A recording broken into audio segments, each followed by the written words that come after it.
Bismillahirrahmanirrahim. Assalamualaikum warahmatullahi wabarakatuh. Waalaikumsalam warahmatullahi wabarakatuh. Gimana kabarnya? Sehat? Alhamdulillah. Oke. Pada hari ini kita akan coba membahas tentang mata kuliah sistem terdistribusi. Ini adalah pertemuan pertama yang akan membahas tentang sistem terdistribusi hingga ke depannya. Oke, kita langsung saja untuk masuk tentang tujuan dari mata kuliah sistem terdistribusi ini seperti apa. Mungkin ada yang tahu gambaran, ada yang tahu nggak gambaran tentang mata kuliah sistem terdistribusi ini akan bercerita tentang apa? Ada gambaran? Oke. Kemudian mungkin nanti ke depannya kita akan coba menjelaskan apa sih kaitannya sistem terdistribusi dengan teknologi informasi. Karena ini kaitannya dengan prodi kita, teknik informatika gitu ya. Jadi kita akan melihat bagaimana berbicara tentang sistem terdistribusi itu kaitannya dengan penyebaran komputer yang sangat banyak, konektivitas komputer yang sangat banyak, sehingga komputer-komputer tadi bisa saling berkomunikasi satu dengan yang lain tanpa terhalang oleh jarak dan waktu. Nah, ini tujuan dari mata kuliah kita sistem terdistribusi yang pertama, yaitu mahasiswa diharapkan mampu menjelaskan teori dasar sistem terdistribusi serta pengetahuan dasar tentang sistem dan terdistribusi terkait dengan komputer secara umum. Ini seperti yang sebelumnya saya sampaikan bahwa ada kaitan yang erat antara sistem terdistribusi dengan jaringan komputer yang terjadi pada akhir-akhir ini. Kemudian yang kedua, mahasiswa diharapkan mampu menjelaskan cara kerja komputer dan sistem terdistribusi serta implementasinya. Seperti yang kita tahu bahwa perkembangan teknologi informasi semakin pesat pada akhir-akhir ini, gitu ya, bahwa kemudian hampir semua bidang sudah menerapkan implementasi sistem terdistribusi dalam fungsi organisasinya. Yang ketiga, mahasiswa diharapkan mampu memahami konsep jaringan dan arsitektur sistem terdistribusi. Nah, di sini kita akan lihat bahwa antara sistem terdistribusi dengan jaringan komputer itu merupakan satu kesatuan yang tidak terpisahkan. Nanti kita akan lihat bagaimana bentuk kolaborasi yang terjadi antara kedua komponen tersebut. Yang berikutnya, nomor 4 adalah mahasiswa mampu menjelaskan sistem terdistribusi untuk kerja atau performansi pada sistem komputer. Karena kalau misalkan kita bicara tentang sebuah sistem terdistribusi, di sini kita bisa melihat ada banyak komputer yang terlibat satu dengan yang lain. Nah, ketika kita bicara banyak komputer yang terlibat, di sini tentunya ada sebuah komunikasi. Kenapa harus banyak komputer? Berarti di situ ada sebuah komunikasi, ada sebuah sharing data yang terjadi antara satu komputer dengan komputer yang lain dan paralel komputasi. Kita bicara paralel komputasi di sini adalah sebuah komputer yang besar dan semuanya berinteraksi, bekerja bersama-sama untuk mencapai satu tujuan. Nah, ini adalah tujuan dari mata kuliah ini. Jadi ketika nanti di akhir mata kuliah ini diharapkan mahasiswa mampu untuk bisa menjelaskan dari keempat tujuan yang sudah dijelaskan. Kemudian yang berikutnya kita coba bicara tentang pokok bahasan. Apa sih sebenarnya nanti yang akan dibahas pada mata kuliah ini? Yang pertama, kaitannya dengan konsep sistem terdistribusi. Ini akan kita bahas pada hari ini. Kemudian yang kedua tentang jaringan dan arsitektur sistem terdistribusi. Tentunya nanti ini akan bicara tentang bagaimana tadi kolaborasi antara jaringan-jaringan yang terlibat. Berikutnya yang nomor 3 adalah sharing data. Bagaimana antar komputer tadi bisa saling berkomunikasi satu dengan yang lain. Paralel komputasi ini yang berikutnya kaitannya dengan bagaimana banyak proses yang kemudian bisa dieksekusi dengan banyak komputer dalam waktu yang sama. Berikutnya ada name service. Nah, ketika kita bicara tentang sebuah komputasi yang besar, tentunya di sini kita memerlukan sebuah identitas. Masing-masing komputer harus memiliki identitas satu dengan yang lain supaya nanti jelas saya berkomunikasi dengan siapa. Jadi untuk menghindari kepalsuan-kepalsuan atau kecurangan atau hal-hal yang tidak diinginkan terjadi. Yang terakhir itu berkaitan dengan database terdistribusi. Ketika kita bicara tentang sebuah sistem yang besar, tentang sebuah aplikasi, tentang sebuah sistem informasi, tentunya di situ ada sebuah data yang besar. Nah, bagaimana kemudian data itu kita kemas dalam sebuah database supaya bisa memberikan sebuah layanan informasi yang diinginkan oleh pengguna. Nah, ini adalah pokok bahasan yang nanti akan kita bahas satu persatu di setiap pertemuan di waktu yang akan datang. Kita akan bahas langsung untuk, ini mungkin gambaran. Biasanya kita semua atau mahasiswa akan mudah bercerita apabila ada visualisasinya. Nah, saya coba berikan sebuah ilustrasi gambaran bagaimana sister itu nanti akan dijelaskan ke depan. Kita lihat di sini ada sebuah ilustrasi communication network. Kemudian di sini ada banyak peripheral atau device yang terlibat. Mungkin ada yang mencoba menjelaskan secara ilustrasi ini apa yang bisa Anda sampaikan. Aris. Dari gambar yang saya lihat, itu tuh sebuah jaringan yang saling terhubung antara beberapa device yang dimana menggunakan jaringan komunikasi. Jaringan device yang terhubung secara bersama-sama dengan menggunakan jaringan komunikasi ya. Terima kasih Aris. Yang kedua ada lagi? Mungkin? Yang saya amati device tersebut terhubung dalam sebuah jaringan komunikasi. Terdapat pertukaran informasi yang melibatkan seluruh device tersebut melalui jaringan komunikasi. Berarti dari dua pendapat tadi kita bisa menyimpulkan ada dua hal ya yang tadi disampaikan. Yang pertama kaitannya dengan adanya kerjasama antara satu komponen dengan komponen yang lain. Nah, ini adalah penjelasan dari gambar yang pertama. Dari gambar ini kita bisa bercerita yang pertama bahwa proses itu dijalankan secara bersama-sama atau execute konkurensi. Tadi disampaikan bahwa memang di sini terdapat banyak sekali device atau peripheral yang terlibat dan mereka akan berkomunikasi, bekerja sama dengan menggunakan communication network. Jadi jaringan komunikasinya mereka akan terkoneksi menggunakan communication network. Kemudian yang kedua, ini ada terjadinya interaksi. Bahwa kemudian kenapa mereka menggunakan communication network? Karena mereka membutuhkan sebuah interaksi antara satu device dengan device yang lain. Misalkan Anda ingin berkomunikasi dengan di luar negeri lah ya, benua selatan dengan benua utara, misalnya seperti itu. Nah, di sini kan perlu adanya sebuah communication network. Bahwa kemudian komunikasi yang terjadi tersebut bisa dilakukan secara real time. Apa yang Anda komunikasikan saat ini bisa langsung ditangkap di belahan dunia sana dalam waktu yang sama.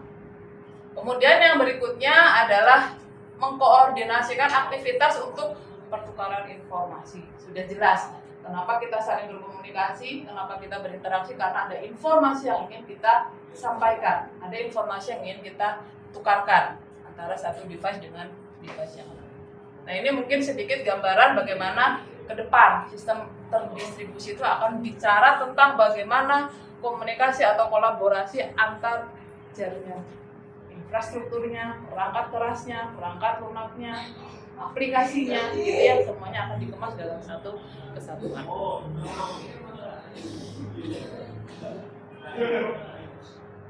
Oke, sekarang kita coba ambil kesimpulan dari gambar yang tadi sudah disampaikan. Sebenarnya apa sih sistem terdistribusi itu? Nah, di sini dari referensi yang saya terima, yang saya dapatkan, dapat disampaikan bahwa sistem terdistribusi merupakan kumpulan otonomus komputer yang terhubung melalui sistem jaringan komputer dan dilengkapi dengan sistem software terdistribusi untuk membentuk fasilitas komputer yang terintegrasi atau melakukan koordinasi dengan melakukan pengiriman pesan. Ketika kita bicara berkomunikasi itu kan sebenarnya hanya pesan yang kita sampaikan, benar nggak? Ya, pesan dari satu orang ke orang lain, nanti mereka mengirimkan pesan lagi, nanti bertukar seperti itu seterusnya. Tentunya kontennya disesuaikan dengan kebutuhan. Nah, di sini disampaikan bahwa sistem terdistribusi merupakan kumpulan otonomus komputer. Otonomus komputer itu berarti komputer yang diidentifikasikan mereka bersifat independen. Mereka punya identitas. Kita ketika berkomunikasi harus jelas bisa akan berkomunikasi dengan siapa. Kira-kira kalau misalkan ada orang baru nanya berkomunikasi dengan Anda nggak kenal, kira-kira akan direspon nggak? Nggak akan direspon. Kenapa? Karena nggak kenal, gitu ya. Jadi sama komputer pun seperti itu, dia harus mengenal dengan siapa dia berkomunikasi supaya jelas. Karena itu kaitannya dengan keamanan. Kita berkomunikasi dengan yang nggak dikenal, ternyata data kita hilang, uang kita hilang, gitu ya. Jadi berhati-hati terhadap hal tersebut.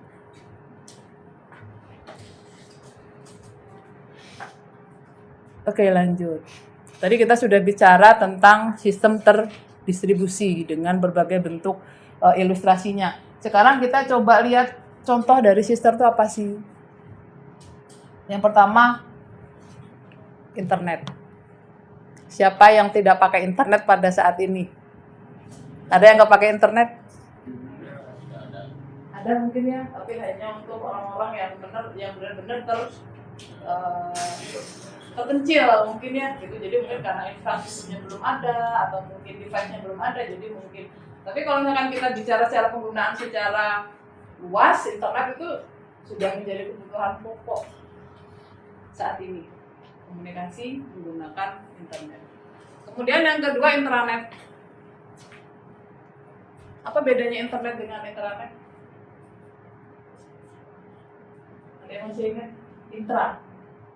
Intranet itu berarti jaringan internet yang berada dalam skala yang kecil atau lokal. Itu seperti istilah yang biasa kita dengar adalah lokal area network. Jadi ada jaringan kecil, ada yang medium, kemudian ada yang large. Berikutnya ada mobile dan sistem komputasi. Ada yang nggak punya smartphone di sini? Pakai ya? Fungsinya untuk apa? Komunikasi. Cocok nggak dengan mata kuliah ini? Salah satu bentuk, salah satu contoh dari sistem ya tadi adalah mobile communication. Kemudian kita memerlukan smartphone pada saat ini untuk komunikasi. Nah, kalau misalkan kita bicara di sini ada perkembangan ya dari smartphone, karena sekarang untuk smartphone tidak hanya telepon dan SMS, tapi ada fungsi-fungsi lain gitu yang bisa kita gunakan. Bisa untuk belajar, kemudian bisa untuk apa lagi? Bisa untuk baca berita, kemudian bisa untuk dengerin musik, bisa untuk game juga, bisa untuk nonton film juga, macam-macam. Jadi sekarang fungsi smartphone seperti dalam istilah itu dunia dalam genggaman kita. Jadi dengan satu alat seperti itu kita udah bisa langsung melihat dirinya dengan sangat jelas. Itu salah satu bentuk dari mobile dan sistem komputasi yang kita sebut dengan smartphone saat ini. Pertanyaan berikutnya, kenapa sih harus sistem terdistribusi? Tadi kita sudah melihat ada banyak perangkat yang terlibat dengan berbagai macam layanan dan fasilitasnya. Nah, sekarang kita coba lihat lebih dalam lagi kenapa kita harus menggunakan sistem. Alasannya, yang pertama adalah bahwa sistem terdistribusi itu dia memiliki performansi. Apa yang dimaksud dengan performansi? Bahwa di sini performansi disampaikan ada sekumpulan prosesor yang dapat menyediakan kinerja yang lebih tinggi. Kita tadi sudah dapat ilustrasi bahwa terdapat rangkaian device atau banyak device yang terlibat. Berarti di situ kita melihat ada banyak prosesor yang terlibat untuk melakukan sebuah komunikasi. performansinya dibandingkan dengan sistem yang komputer yang terpisah. Tentunya kalau misalkan kita satu pekerjaan besar dikerjakan dengan banyak prosesor, tentunya akan lebih cepat selesai. Satu. Kemudian yang kedua, efektivitas. Maka kemudian apa yang ingin kita tuju pekerjaannya juga sempurna, gitu ya, dengan bantuan banyak komputer yang terlibat. Alasan yang kedua, kenapa kita menggunakan sistem terdistribusi adalah kaitannya dengan reliability. Jika terjadi kerusakan pada salah satu mesin, tidak akan mempengaruhi kinerja sistem secara keseluruhan. Karena ada banyak komputer yang terlibat, ada banyak prosesor yang terlibat, gitu ya. Jadi ketika ada satu prosesor yang rusak, tentunya tidak akan berpengaruh terhadap prosesor-prosesor lainnya. Mereka akan tetap bisa menjalankan prosesnya meskipun ada yang rusak pada salah satunya. Kemudian ada incremental growth. Mesin baru dapat ditambahkan jika kebutuhan proses meningkat. Sangat mungkin terjadi. Saat ini mungkin kita prosesor mungkin yang terhubung dalam satu kebutuhan mungkin hanya 10. Tapi karena kemudian ada sebuah data yang besar, ada pekerjaan yang besar, ada kemungkinan nggak nambah. Ada yang awalnya hanya 10, kemudian kita tambah lagi menjadi 20, menjadi 2 kali lipat. Nah, ini sangat mungkin terjadi pada sistem terdistribusi, bahwa kemungkinan mesin-mesin atau komputer tadi bisa ditambahkan dalam jaringan. Alasan yang keempat, kenapa kita menggunakan sistem terdistribusi, yaitu adanya sharing data. Komunikasi tadi sudah kita bahas di awal bahwa resource adalah segala hal yang dapat digunakan secara bersama-sama dalam jaringan. Contoh kecilnya kalau misalkan kita di lab, jadi di lab jaringan mungkin bisa ada banyak komputer ya. Ada printernya ada berapa? Ada 1. Kenapa nggak setiap komputer dikasih printer? Pemborosan. Mahal juga, gitu kan? Nah, ini tujuan sharing data atau resource adalah bahwa bisa satu device itu bisa digunakan secara bersama-sama. Oke, ada banyak komputer tapi kemudian printernya 1. Jadi nanti semua komputer bisa terkoneksi dengan satu printer. Efisiensi dalam penggunaan hardware yang dimiliki. Kemudian yang berikutnya communication, menyediakan fasilitas komunikasi antar manusia satu dengan yang lain dalam waktu yang tadi saya sebutkan real time.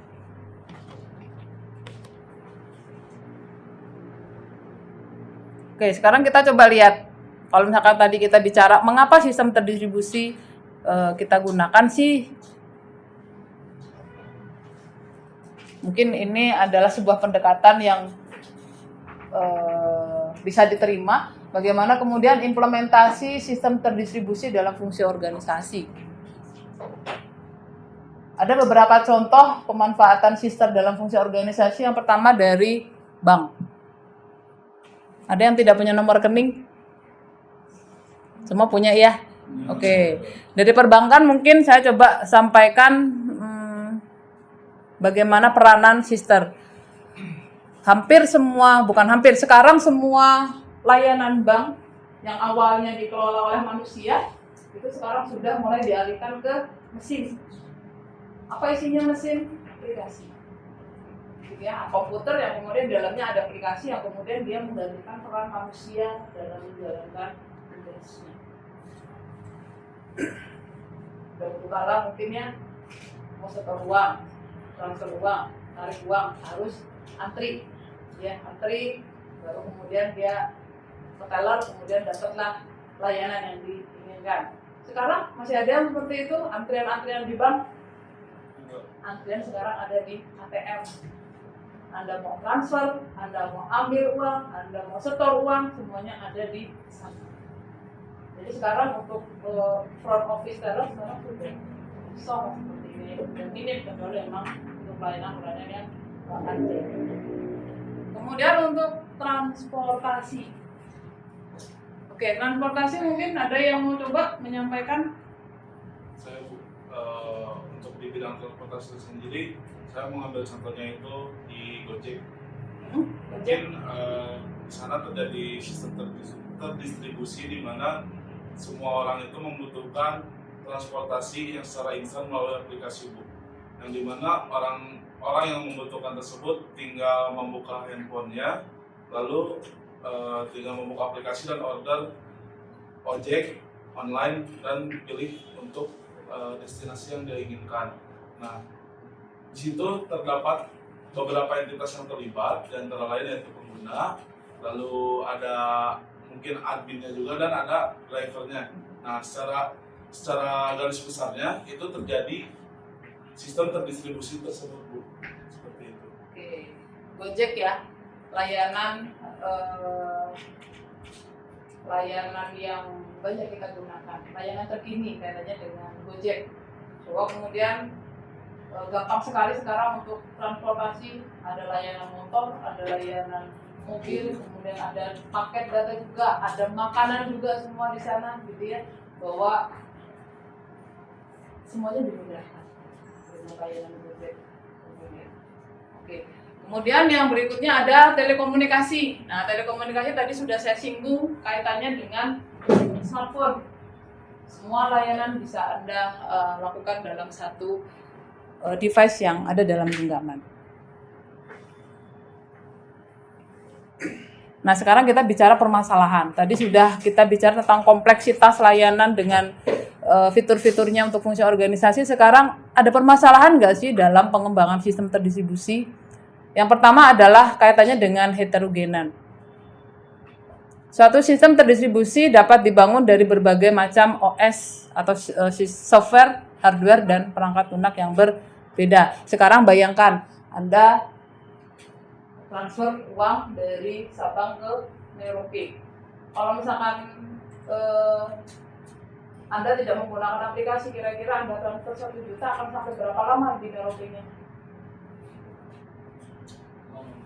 Sebulan?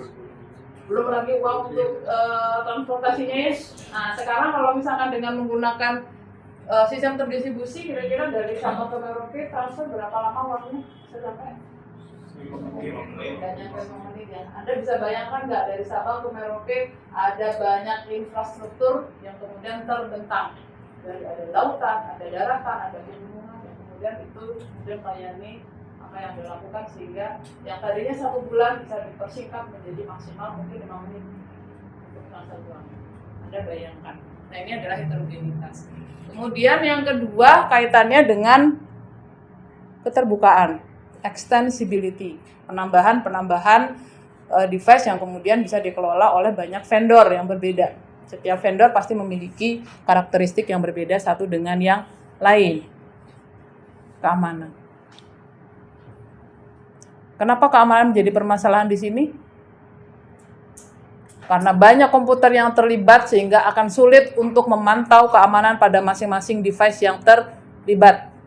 Nah, di sini tentunya ada serangan-serangan yang mungkin terjadi, dan tentunya itu akan membahayakan kaitannya dengan privasi, kerahasiaan.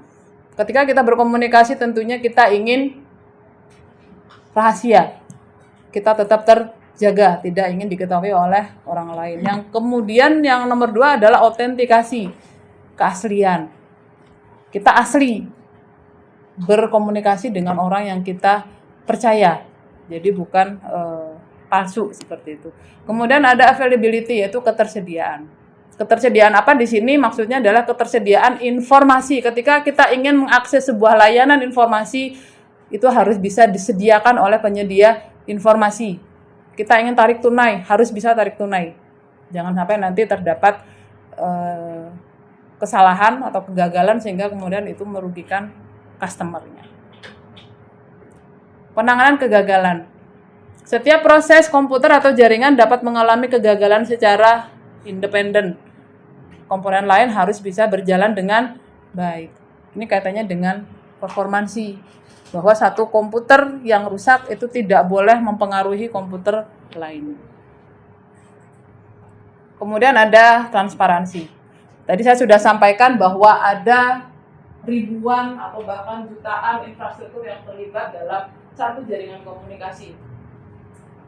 terbentang dari jarak benua, antar benua satu dengan yang lain. Nah, dalam sistem terdistribusi ini kita juga melihat adanya transparansi.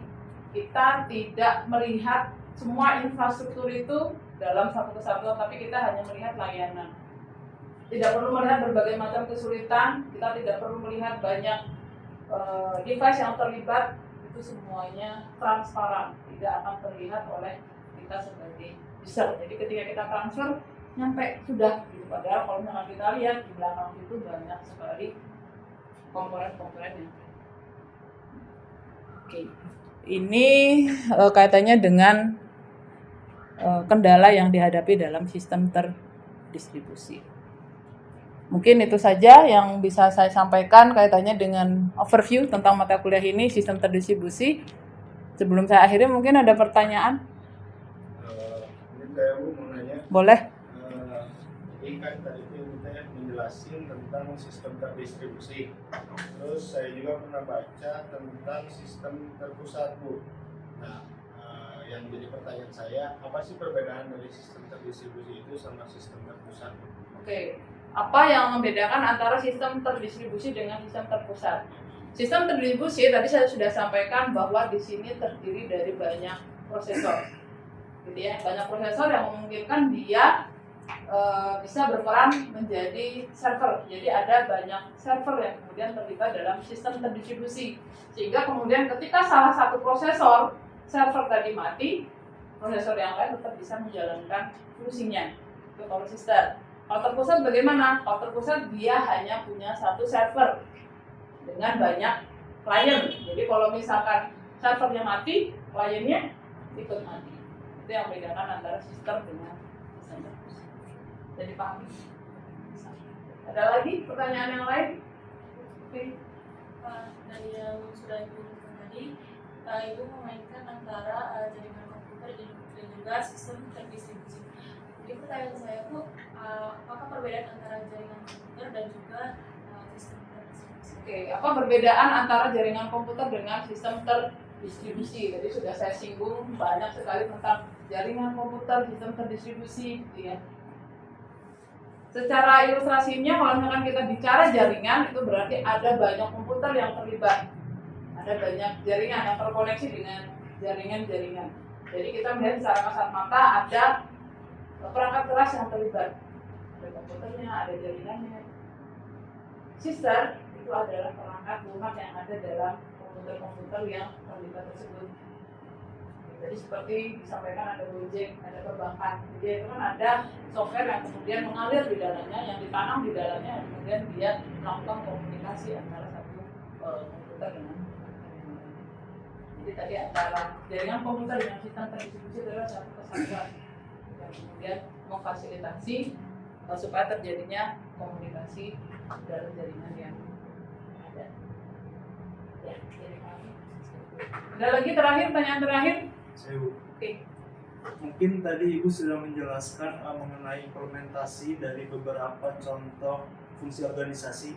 Mungkin saya ingin lebih tahu apakah ada fungsi organisasi lain yang menggunakan sistem terdistribusi. Oke, contoh implementasi sistem terdistribusi dalam fungsi organisasi selain tadi yang dijelaskan. Betul. Yang akhir-akhir ini saya baca kaitannya dengan pemadanan NIK, ya, nomor induk kependudukan. Sekarang sudah hampir semua layanan-layanan sudah menggunakan NIK sebagai identitas utama. BPJS sudah menggunakan NIK. Itu kan dua departemen yang berbeda, tapi kemudian pemadanannya kita menggunakan NIK.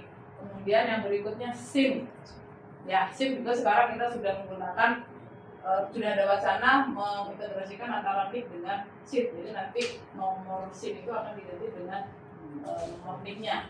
Kemudian yang berikutnya sekarang NPWP itu sudah akan diintegrasikan atau sudah mulai dipadankan bahwa nomor NPWP itu adalah nomor NIK. Jadi nanti NIK Anda itu nanti ketika satu NIK nomor NIK itu nanti akan menjadi data banyak. Oke. Mungkin itu saja yang bisa saya sampaikan kaitannya dengan overview sistem terdistribusi. Kurang lebih saya minta maaf. Wassalamualaikum warahmatullahi wabarakatuh. Waalaikumsalam warahmatullahi wabarakatuh.